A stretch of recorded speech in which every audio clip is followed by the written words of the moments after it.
The first thing you're going to get is a salesperson into your facility to take a look at what you guys are doing. Get a feeling for which one of our products would be best suited for that type of an application.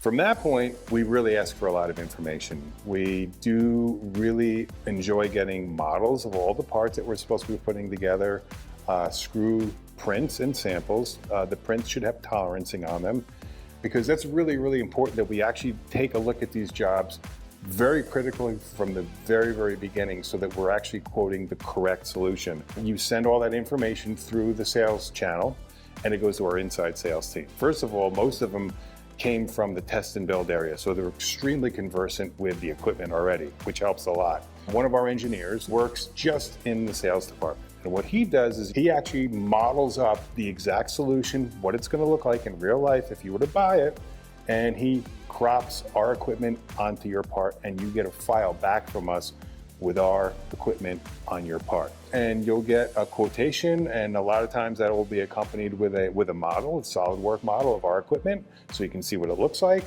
You might get some options, like a sound enclosure or robot-rated cables or something like that. But we will advise you what's the best solution for the application. Once we do that, hopefully you sign off on it, we get a purchase order, and then the fun starts. So we have a small meeting with project management and the engineering team, and this is kind of an incoming design review. And so from that point, the project is assigned to a project manager.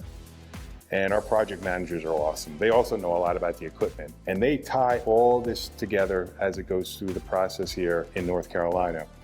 From there, it goes to the engineering department. The engineering department has to engineer all the little ancillary parts that go along with it. We've already determined the big lumpy parts, as I like to say, and now we have to actually design the finished product, whether it's nose pieces, bit adapters, be in compliance with any special needs that the application has. And so an engineer will be assigned to the job and he'll engineer it. When he's done with it, we have another meeting and everyone gets together and we say, okay, this is what you came up with, and really everyone gets an opportunity to take a look at this to make sure that exactly what we're going to start cutting metal on and start making is going to work. Then it goes to the machine shop. The machine shop makes all the parts that they need to. Other parts get ordered.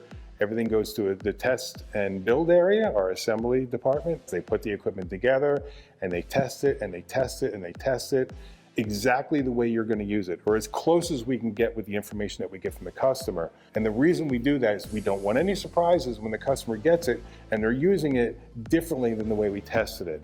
So now you get your Weber screwdriver, you open it up, you start installing it, put the screwdriver on the robot, you place the feeder, you run all your cables, and that's where we come in again.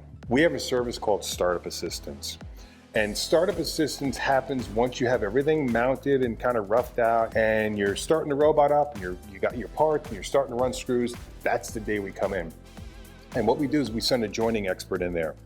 And these guys are good. They know a lot about automation, they know a lot about processes and that sort of thing, and they look over the equipment and the way it's installed, the way it's sequenced, the way it's programmed, and they stay with the customer for the first couple of days to make sure that everything is right. And this really is a huge value, because even though we're making a complete screwdriving system, most of the time we're not building the rest of the machine. So this startup assistance really helps tie it together. And while we're there, we also do training. So if there's any kind of maintenance that has to be done, we take care of that at that point as well. It really gives the customer kind of a launch pad to get these projects going very quickly with factory support, with guys that really, really know a lot. And I can't say enough about startup assistance. It's really probably one of the best benefits that we offer a customer after he receives a piece of equipment.